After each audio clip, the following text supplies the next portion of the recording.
Here's a video showing my Amiga A1000 booting up. Connected to it is the Amiga 1080 monitor, and I've also got connected to it an external floppy drive. And just want to go ahead and show you it booting up, and the floppy is doing what they should. And I'm going to boot up to a 1.3 workbench. The original discs I have with it I think are 1.2, but I've got a copy of 1.3 I'm going to run. Anyway, so everything's connected, very clean, as you can see from the video, including the mouse and everything. I'll just do a quick walk around here. Nice and clean cabling in the back.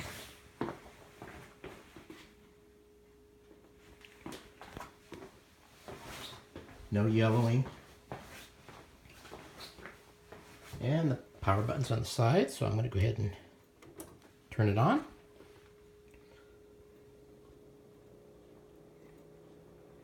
Should have probably turned the monitor on too. That would have been smart.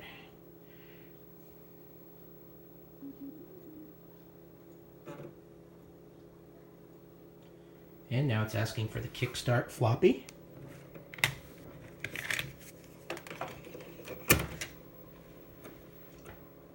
Light on the floppy drive's lit up. It's whirring away. And shortly it's going to ask for the workbench.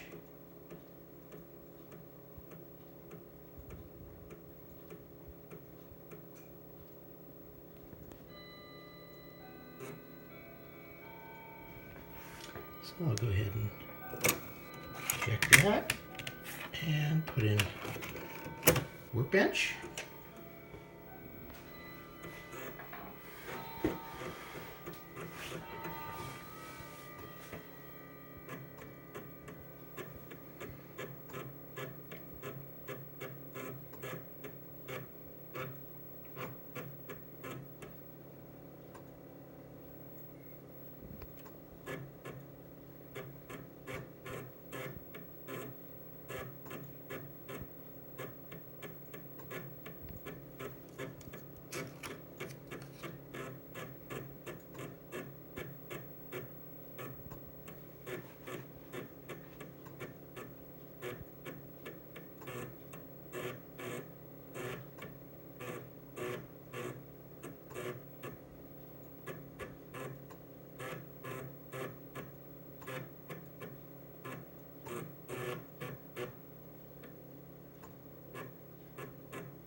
Here we are.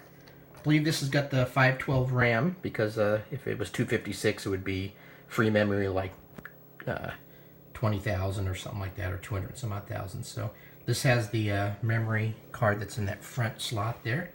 And what I'm going to do is I'm going to go ahead and test this external drive here. I've already obviously made sure it works, but I've got to stick in another workbench floppy so we can run a couple programs from it. So you can see the external floppy drive is reading. And there it is. I'm going to double click on it. And I think I'll go ahead and run a utility. Go ahead and run the clock. Put that over here. And let's do say. That's always fun because I can type in the keyboard showing you that the keys that I'm hitting on the keyboard are working. If you're not familiar with this program, it actually will make the Amiga talk. So I'm going to do -M for male, type in hello, and then when I hit the return key, you'll hear it. Hello. There you go. And if I want the female, -F, goodbye. Goodbye. Hello. There you go. So that shows that the Amiga is working, booting up, and that's it for today. Have a good day.